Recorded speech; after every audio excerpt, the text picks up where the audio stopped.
असलो नाज़रीन प्रोग्राम जवाब खपे सां गॾु मां आहियां इम्तियाज़ मीर। सिंध जे अंदरि जीअं त पीपल्स पार्टी मज़बूत आहे, हिकु दफ़ो वरी मोहतरम जनाब आसिफ अली ज़रदारी साहब सियासी तौरु एक्टिव थियो आहे। अॼु घोटकी जीअं त हिकिड़ो वॾो प्रोग्राम थियो ऐं उन में महर जेके भाइर हुया उन सां गॾु अली नवाज़ ख़ान, उहो अॻ में पीपल्स पार्टी सां हुयो, लेकिन उहो पंहिंजे भाउ सां बीठो, सरदार अली गौर ख़ान महर साहब उन पीपल्स पार्टी खे ज्वाइन कयो। ज़रदारी साहब उन्हनि वटि वियो पीपल्स पार्टी जे लाइ। हाणे मतिलबु त जेकॾहिं ॾिसूं सखर खां वठी शिकारपुर खां वठी करे घोटकी ताईं त पीपल्स पार्टी वधीक मज़बूत थी आहे। मोहतरम जनाब आसिफ अली ज़रदारी साहब खुलियल लफ़्ज़नि में चयो त पीपल्स पार्टी अवाम जी नौकर आहे ऐं पीपल्स पार्टी अवाम जी ख़िदमत कई आहे, अवामी सियासी जमात आहे ऐं मुल्क जे अंदरि हिन वक़्तु हिन सदी में मार्शल लॉ लॻाइणु आसान नाहे। ॿी तरफ़ MQM ऐं नून लीग जो मिलणु हिकु दफ़ो वरी पीपल्स पार्टी खे सिंध जे अंदरि टफ टाइम मूंखे टेलीविज़न लाइन ते ज्वाइन कयो आहे अली नवाज़ ख़ान महर साहब। सर तव्हांखे वेलकम चऊं था पंहिंजे प्रोग्राम में। साईं वॾी महिरबानी तव्हांजी। ज़रदारी साहब अॼु आयो तव्हां ॾे ऐं तव्हां पीपल्स पार्टी खे ज्वाइन कयो, छा चवंदव हिन ते? साईं हाणे सभ खां पहिरियों त मां इहो क्लियर कयां त मां त 2018 खां वठी बल्कि 2012 खां वठी जेकी पीपल्स पार्टी में रहियो आहियां।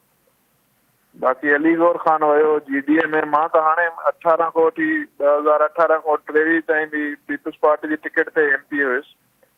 सो मां त अॻ में बि पार्टी में हुयुमि, पर हाणे वरी नए तरीक़े हिकिड़ो जेके रंजिशूं हुयूं ॿी शयूं उहे ख़तमु थी वियूं ऐं अलाह साईं जो शुक्र आहे असां सभई जेके आहिनि शुक्रगुज़ार आहियूं ज़रदारी साहब जा। उन पाण टाइम कढियो ऐं पंहिंजे क़ीमती वक़्त मां टाइम कढी करे असांजे ॻोठ आया, उनजी वॾी महिरबानी। असां चेयरमैन साहब बिलावल भुट्टो साहब जा, बीबी फरियाल साहिबा जा बि शुक्रगुज़ार आहियूं ऐं ख़ासि तौर ते सदर आसिफ अली ज़रदारी साहब जा निहायत शुक्रगुज़ार आहियूं जंहिं अॼु असां वटि महिरबानी कई, पंहिंजो क़ीमती वक़्तु कढी आया। इंशाअल्लाह असां पीपल्स पार्टी सां गॾु ऐं रहंदासीं ऐं इंशाअल्लाह पार्टी खे मज़बूत कंदासीं ऐं अॻिते गॾिजी हलंदासीं इंशाअल्लाह। सर तव्हांखे पाण ख़बर आहे त सरदार अली गौर ख़ान महर साहब पाण सियासी शख़्सियत आहे, मज़बूत आहे। तव्हां पीपल्स पार्टी में हूंदे बि पंहिंजे भाउ सां गॾु बीठो जंहिं ते क़यादत उन वक़्तु नाराज़, हाणे त नाराज़ूं ख़तमु थी वियूं आहिनि। अली गौर ख़ान MNA जी सीट ते हूंदो, तव्हां MP ते हूंदो, का कमिटमेंट थी आहे? हा साईं, फ़िलहाल त ज़रदारी साहब सां त हाणे इहे ॻाल्हियूं हिते त ॻाल्हाइण जो टाइम न हुयो। असांजी हिते का डिमांड न हुई, कमिटमेंट अहिड़ी का हिते न ॻाल्हाईसीं का बि अहिड़ी शइ। पर अॻ में जेके ॻाल्हियूं तइ थियूं त उन में इहो ई आहे त अली गौर ख़ान MNA जी सीट ते ईंदो ऐं मोहन बख्श ख़ान जेको आहे सो ख़ानगढ़ वारे MP सीट ते ईंदो ऐं मूंखे घोटकीअ वारी सीट जेकी मुंहिंजी असुल सीट आहे, बाबा खां वठी मां उन सीट ते असुल खां वठी मां हर इलेक्शन विढ़ंदो आहियां। घोटकी वारी सीट PS 21 जेका उहा मुंहिंजी आहे। सर हिकु त पीपल्स पार्टी खे पीपल्स पार्टी तव्हांखे वेलकम कयो आहे, तव्हां पीपल्स पार्टी खे वेलकम कयो आहे ऐं ॿी तरफ़ सरदार मोहन बख्श साहब जी बि रंजिशूं उहे जेके हुया, तफ़रीक़ जेको ख़ानदान खे काफ़ी माण्हू ॿाहिरि जा या पार्टी जे अंदरि बि हुया, अहिड़ा माण्हू चवनि पिया त तव्हांजो टकराउ हुजे ऐं असांजो फ़ाइदो थिए। इहा जेके दूरियूं रहियूं इन सां तव्हांजे ख़ानदान खे, तव्हांजे वोट खे, तव्हांजे हल्के जो बि नुक़सानु थियो अली गौर ख़ान साहब जे सियासत सां? बिल्कुलु साईं, इहे कुझु सियासी असां खां ग़लतियूं थी वियूं, बसि इंसान आहे, इहे वक़्तु अची वेंदा आहिनि। पर हाणे असांखे ॾाढी ख़ुशी आहे अल्हम्दुलिल्लाह जेको हे क़दम हाणे ज़रदारी साहब खयों ऐं असां सभु गॾिजी करे हाणे हिकु थी आया आहियूं। सरदार मोहन बख्श ख़ान महर हुजे, सरदार अली गौर ख़ान महर हुजे, या असां सभई फैमिली हाणे सभई हिकु थी विया आहियूं। ऐं हाणे ईअं सम्झो त शिकारपुर खां वठी शिकारपुर, सखर ऐं घोटकी टई ज़िला पीपल्स पार्टी जे लाइ बिल्कुलु क्लियर थी विया आहिनि। हाणे इंशाअल्लाह हिते इलेक्शन जेको आहे सो पीपल्स पार्टी आराम सां खटींदी ऐं का बि छिकतान न थींदी ऐं इंशाअल्लाह बहितर रिज़ल्ट ईंदा। ज़रदारी साहब तकरीर बि कई आहे, ज़रदारी साहब सुठियूं ॻाल्हियूं बि कयूं ऐं ज़रदारी साहब इहा बि ॻाल्हि कई त असां जेके अवाम जा नौकर आहियूं, अवाम जी ख़िदमत कंदा आहियूं, पीपल्स पार्टी अवामी जमात आहे, अवाम जे लाइ आहे। छा चवंदोसि? बिल्कुलु सही आहे। ज़रदारी साहब में जी शख़्सियत में हिकिड़ी आज़दी आहे ऐं ज़ाहिर आहे साईं पार्टियूं हलंदियूं आहिनि वर्करनि सां ऐं आवाम सां, उहे हलाईंदा आहिनि। अॼुकल्ह जेके नौजवान तबिको आहे उहो ज़रदारी साहब खे ऐं बिलावल साहब खे काफ़ी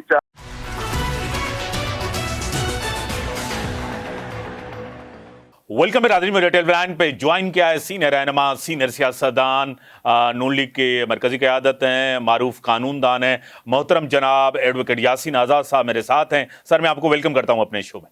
thank U sir, thank U. जिस तरह MQM के साथ इत्तेहाद हुआ है मुस्लिम लीग नून का, उनकी मीटिंग भी हुई मियां साहब के साथ, आगे इलेक्शन भी मिल के लड़ेंगे फरवरी में। पीपल्स पार्टी को सिंध के अंदर नून लीग और MQM टफ टाइम दे सकते हैं? पीपल्स पार्टी बड़ी मजबूत जमात है, बड़ी मकबूल है सिंध के अंदर, क्या कहेंगे? देखें, इस बात का फैसला तो लोगों ने करना है कि कौन सी जमात मजबूत है, कौन सी नहीं है। सही। आपको पता है कि एक जमाना ये था कि कराची शहर MQM का शहर बना हुआ था और हमेशा ज्यादा सीटें वही लेके जाते थे। लास्ट इलेक्शन में कुछ सीटें 12-14 सीटें हैं जो PTI ले गई थी, वो आपके सामने की पोजीशन है, कैसे लेके गई वो आपको पता है। तो पॉलिटिकली सियासी जमातों को इस बात का हक हासिल है कि वो किसी भी जमात के साथ इत्तेहाद करके इलेक्शन लड़ें। तो इसका मतलब इत्तेहाद का ये मतलब नहीं है कि वो इत्तेहाद नहीं कर सकते। कराची शहर है, बहुत बड़ा शहर है और इसमें लोगों ने फैसला अपना करना है, इस पार्टी को अलग करना है, माननी है। सही। अंदरून सिंध के हद तक तो आप कह सकते हैं कि पीपल्स पार्टी बहुत मजबूत है, लेकिन कराची शहर की पोजीशन जो है वो बिल्कुल मुख्तलिफ है। यही वजह है कि लास्ट टाइम आपने देखा कि PTI तकरीबन बड़ों की मदद से जो है 14 सीटें ले गई। तो आप क्या पोजीशन बनेगी, लेकिन मैं ये समझता हूँ कि मौजूदा हालात में MQM का और मुस्लिम लीग नून का जो इत्तेहाद है इलेक्शन के हवाले से एक अच्छा इकदाम है, हमें उसको अप्रिशिएट करना चाहिए। और मुझे ये लगता है कि MQM के अलावा भी JDA भी इस साइड पे जा सकती है और इसके साथ साथ मौलाना फजल रहमान साहब भी इधर जा सकते हैं। ये तो आने वाला वक्त बताएगा कि ये दो जमातें जाती हैं या नहीं जाती हैं। तो इत्तेहाद करना किसी पॉलिटिकल पार्टी से तो बुरी बात नहीं। कराची शहर के हवाले से MQM भी एक बड़ी जमात है और लामला सीटें कौन लेगा ये तो आने वाला वक्त ही बताएगा। इत्तेहाद करने में कोई बुराई नहीं है, अच्छी बात है, अच्छा एकदम है। ऐसी जमातें अगर आपस में इत्तेहाद करके लड़ेंगे इलेक्शन तो ज्यादा फायदा नुकसान नहीं है। यासीन आज़ाद साहब, नून लीग पंजाब में और आपको पता है कि MQM कराची में अपनी गैर मकबूल होने से परेशान तो है, पीपल्स पार्टी की क़यादत कह रही है, तभी एक साथ हुए हैं।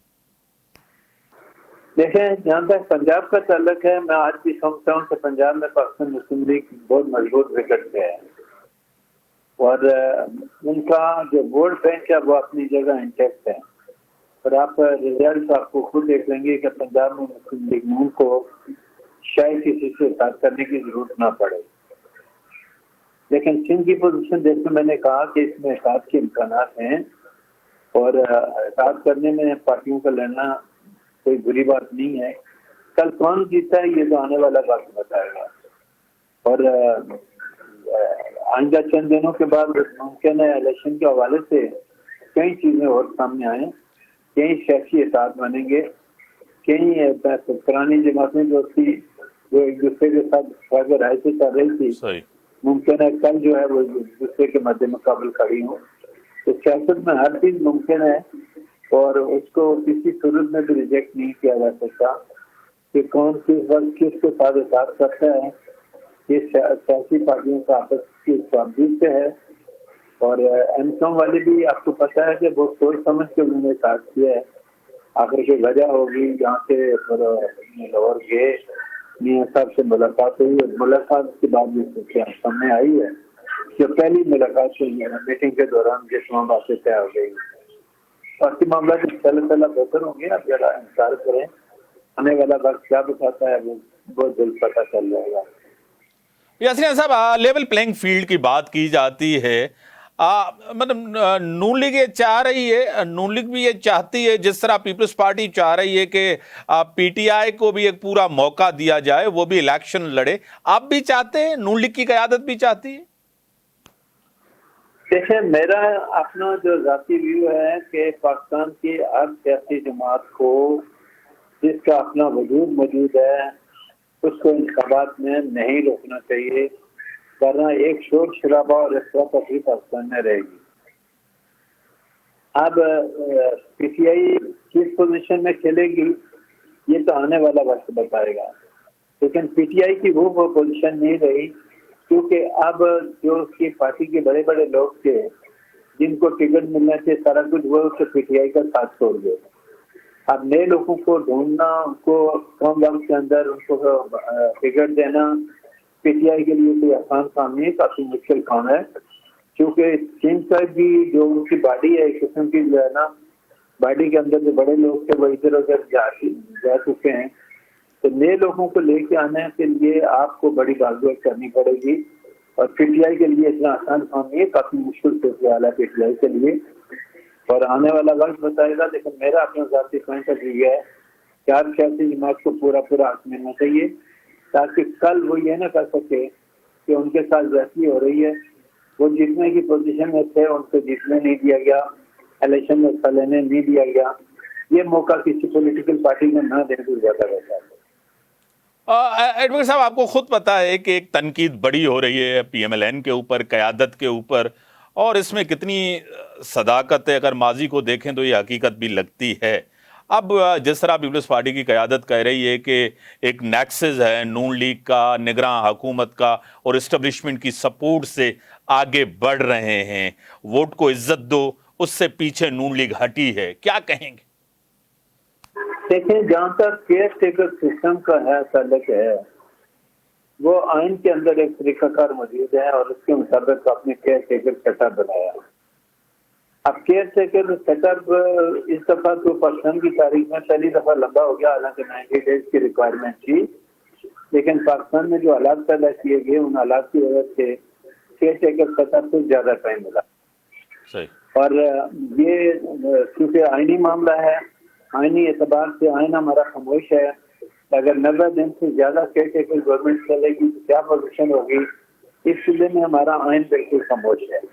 और मेरे नजदीक केयर टेकर सेटअप का मतलब ये हो गया कि जब तक इंतखाब होके नई पार्लियामेंट इलेक्ट होके नहीं आती, केयर टेकर सेटअप कंटिन्यू रहेगा।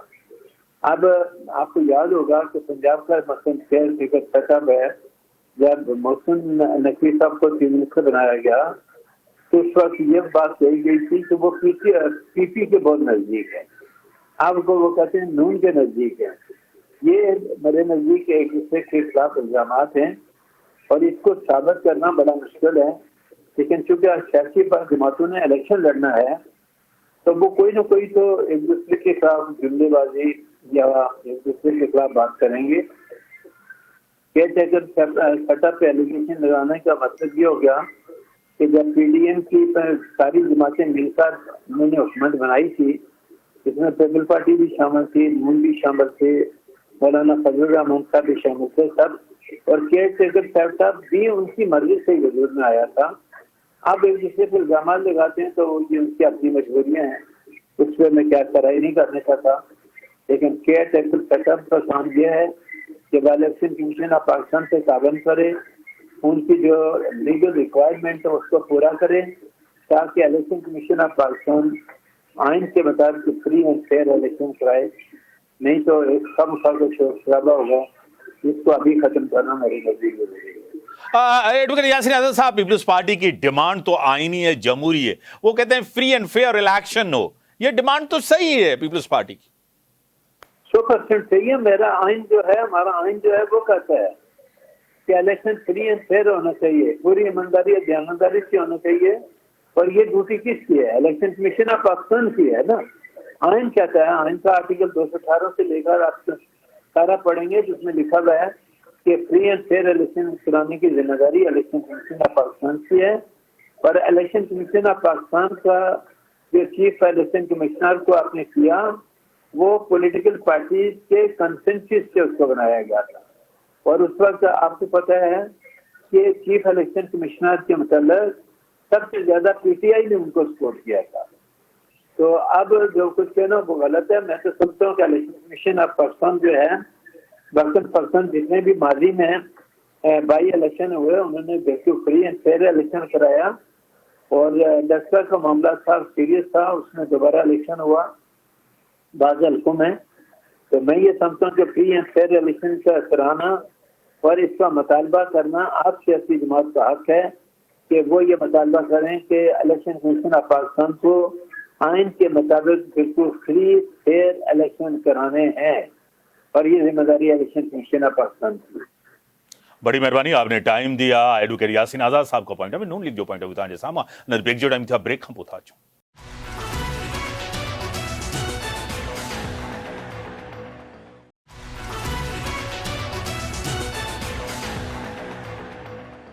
वेलकम बेनाज़िम गटल लाइन ते ज्वाइन किया सीनियर रहनुमा सीनियर सियासतदान आहिनि मरकज़ी क़यादत आहे MQ पाकिस्तान जी मिनिस्टर रही चुका आहिनि MPA रही चुका आहिनि मोहतरम जनाब इशफाक़ मंगी साहब मूं सां गॾु। सर तव्हांखे वेलकम चऊं था पंहिंजे प्रोग्राम में।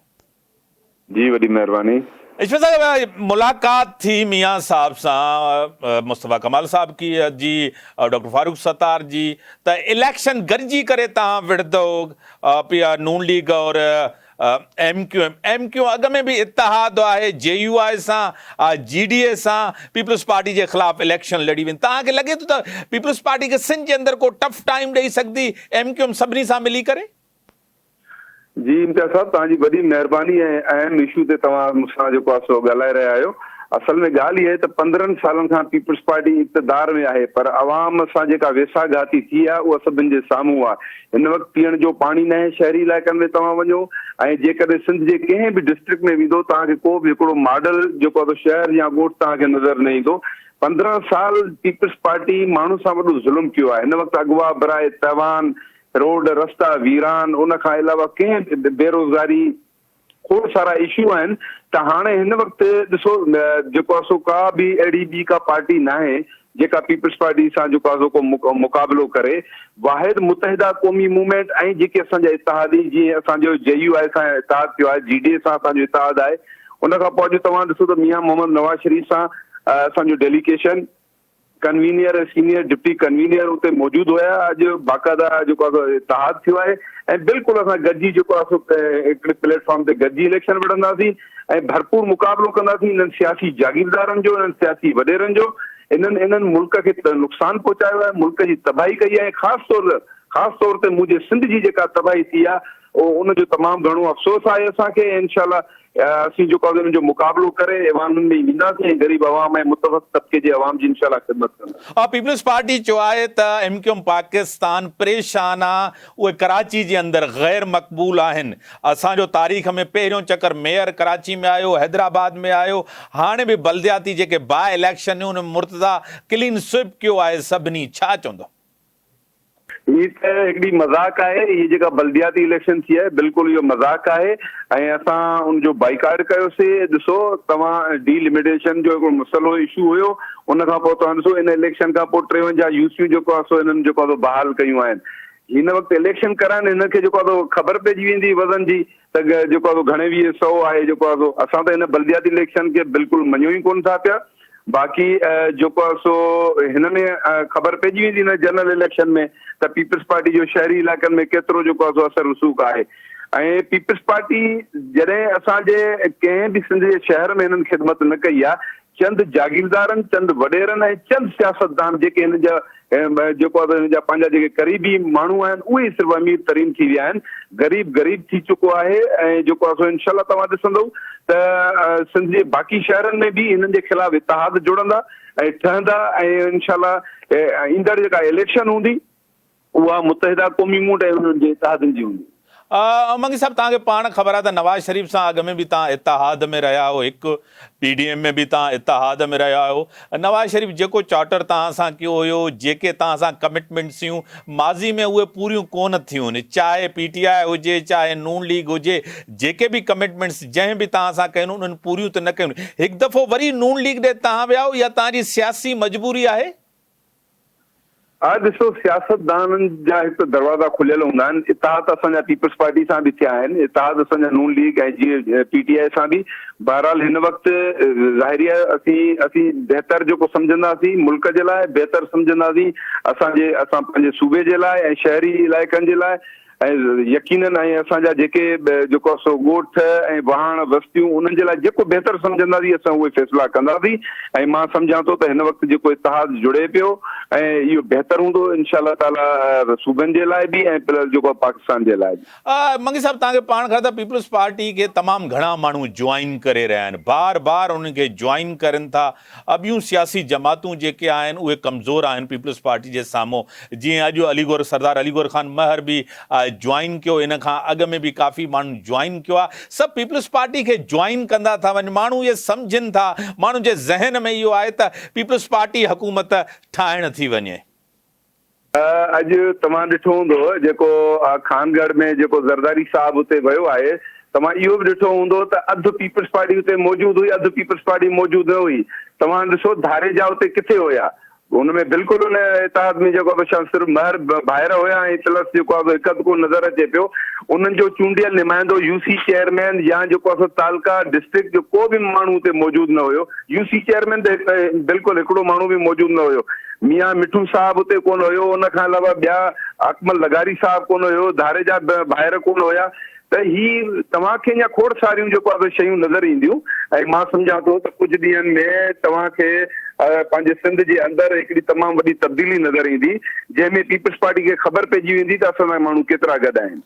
मंगी साहब आख़िरी अंदाज़े तव्हां ॾे त निगरां हुकूमत ते जेकी सिंध जी आहे, जॾहिं बि वज़ीर आला अचे पियो जस्ट रिटायर्ड मक़बूल बाकर साहब, त तव्हां उन ते एतमाद जो इज़हार कयो। हाणे पोइ वरी तव्हां उन ते तहफ़ुज़ात जो इज़हार कयो आहे। हाणे जेकी इलेक्शन थिए थी उन में मामनत ज़रूरु हूंदी निगरां हुकूमत जी, इलेक्शन कराईंदा त free and fair election commission. तव्हांखे एतमाद आहे निगरां हुकूमत ते? ॾिसो, निगरां हुकूमत इन जे लाइ हूंदी आहे त सभिनि खे एतमाद हुजे। ऐं ॿी ॻाल्हि इहा आहे त साफ़ ऐं शफ़ाफ़ ही इलेक्शन कराइनि। जेकॾहिं साफ़ ऐं शफ़ाफ़ इलेक्शन न थींदी, ज़हरिया सवालिया निशान पैदा थींदा। उन खां पोइ असांजी वज़ीर आला जेको सां निगरां गवर्नमेंट जे नुमाइंदनि सां मुलाक़ातूं थी चुकियूं आहिनि। असीं पंहिंजो जेको बि असांजो एहतजाज उन्हनि जे साम्हूं रखियो आहे त बिल्कुलु जेको आहे so fair and free election हुजणु खपे ऐं कंहिंखे बि जेको आहे सो हिन में जेको आहे सो का बि रुकावट न हुजे। ऐं असां जेकॾहिं का बि अहिड़ी शइ ॾिसंदासीं त पंहिंजो ज़ाहिरी एहतजाज सिर्फ़ु न रिकॉर्ड कराईंदा बल्कि भरपूर एहतजाज कंदासीं। वॾी महिरबानी मोहतरम जनाब इशफाक अहमद मंगी साहब, सीनियर रहनुमा, सीनियर सियासत मिनिस्टर रही चुका आहिनि, मरकज़ी क़यादत एमक्यूएम जो पॉइंट ऑफ व्यू तव्हां जे साम्हूं आहे। नून लीग सां मिली पीपल्स पार्टी खे सिंध जे अंदरि, पीपल्स पार्टी सिंध जे अंदरि तमामु घणी मक़बूल जमात आहे ऐं मज़बूत जमात आहे। इन खां पहिरियां बि इलेक्शन 2008 हुजनि, 2013 हुजनि, 2018 हुजनि, बार बार पीपल्स पार्टी खे 2018 हुजे, बार बार पीपल्स पार्टी खे मैंडेट मिलियो आहे। हिन वक़्तु बि जहिड़े तरीक़े सां माण्हू ज्वाइन करे रहिया आहिनि। सभ खां वधीक घोटकी जे अंदरि तव्हांखे पाण ख़बर आहे त सरदार अलीगोर ख़ान महर साहिबु उन्हनि बि ज्वाइन करे वरितो आहे। त हाणे जेके साम्हूं वारियूं सियासी जमातूं JUIF हुजे, उनजा बि कुझु पॉकेट्स आहिनि ऐं GDA बि कुझु पॉकेट्स में कुझु उनजा वोट आहिनि, पर पीपल्स पार्टी ज़ाहिरी तौरु मज़बूत जमात ॾिसे थी। 8 फरवरी ते ख़बर पवंदी त वोट कंहिंखे थो पए। इन सां गॾु इजाज़त, अल्लाह हाफ़िज़।